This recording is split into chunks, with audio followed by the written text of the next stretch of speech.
Did you know the Mongol Empire was the largest contiguous empire in history, reaching from the Pacific Ocean to Eastern Europe? Known for their unstoppable conquests, the Mongols crushed nearly everything in their path, until one fateful battle in 1260. The Battle of Ain Jalut marked a turning point, where the invincible finally met their match. In the 13th century, the Mongol Empire's reach extended far beyond what anyone thought possible.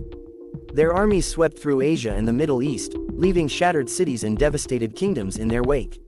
But at Ain Jalut in 1260, the Mamluk Sultanate, a formidable force in the Islamic world, stood as the last line of defense. This pivotal battle would challenge the seemingly unstoppable Mongol war machine and forever alter the fate of the Middle East.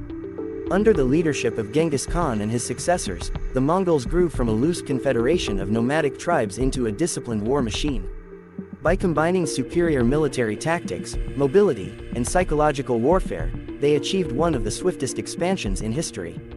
Kingdoms fell one after another: China, Central Asia, Persia, and even parts of Europe. Their reputation was one of sheer terror, and by 1258, the Mongols had even captured Baghdad, the intellectual heart of the Islamic world, sending shockwaves across the region.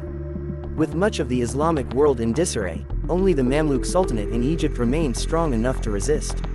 The Mamluks were an elite class of slave soldiers, trained from a young age to be disciplined and loyal warriors.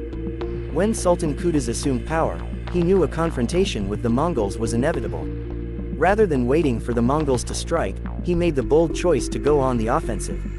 Together with his brilliant general, Baibars, he crafted a plan that would hinge on one powerful tactic: an ambush. The Mongols had left a trail of destruction everywhere they went.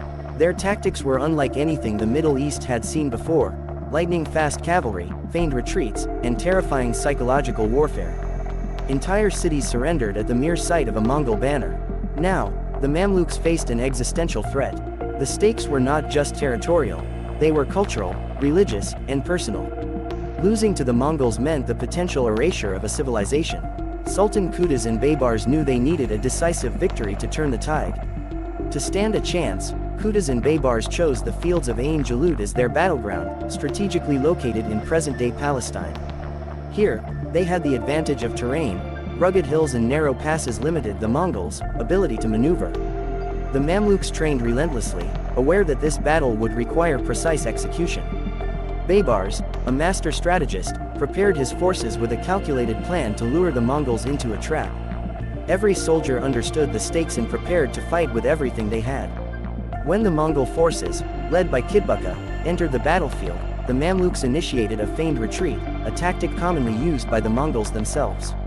Kidbuka, known for his aggressive nature, took the bait, leading his forces deeper into the Mamluk territory. As the Mongols pursued, the Mamluks regrouped and prepared for their decisive counterattack. When the trap was sprung, the Mamluk forces descended upon the Mongols with speed and precision. It was a fierce confrontation: horsemen clashed, arrows flew, and swords struck. Despite the Mongols' ferocity, the Mamluks held firm, their training and discipline giving them the edge in the close combat that followed. The turning point came when Baibars led a fearless cavalry charge into the Mongol front lines. The surprise and force of the Mamluk assault disrupted the Mongol ranks, who were unaccustomed to being outmaneuvered. The Mongols' famed cohesion and tactical unity broke apart under the Mamluks' relentless assault. The battle grew even more intense, but with every passing moment, the Mongols lost their advantage. Finally, Kidbuka, the Mongol general, was killed in the fray. With their leader gone, the remaining Mongol forces retreated, marking their first significant defeat. The victory at Ain Jalut had far-reaching consequences. It marked the end of Mongol expansion into the Islamic world and shattered the myth of their invincibility. For the Mamluks, the battle established their position as defenders of the Middle East. They went on to rule Egypt and Syria for centuries, providing a period of stability and cultural flourishing. This battle showed that even the Mongols could be defeated, inspiring resistance across regions still under Mongol control. Ain Jalut remains one of history's most celebrated turning points, demonstrating how courage and clever strategy can overcome even the most powerful foes. The Battle of Ain Jalut was more than a military victory, it was a statement. It preserved the heart of the Islamic world from Mongol rule and left a lasting impact on the Middle East. The myth of Mongol invincibility was shattered, and a new chapter of resilience began. What part of the Battle of Ain Jalut fascinates you the most? Let us know in the comments. And if you enjoyed exploring this historic clash, make sure to check out our other videos on history's most defining battles and events.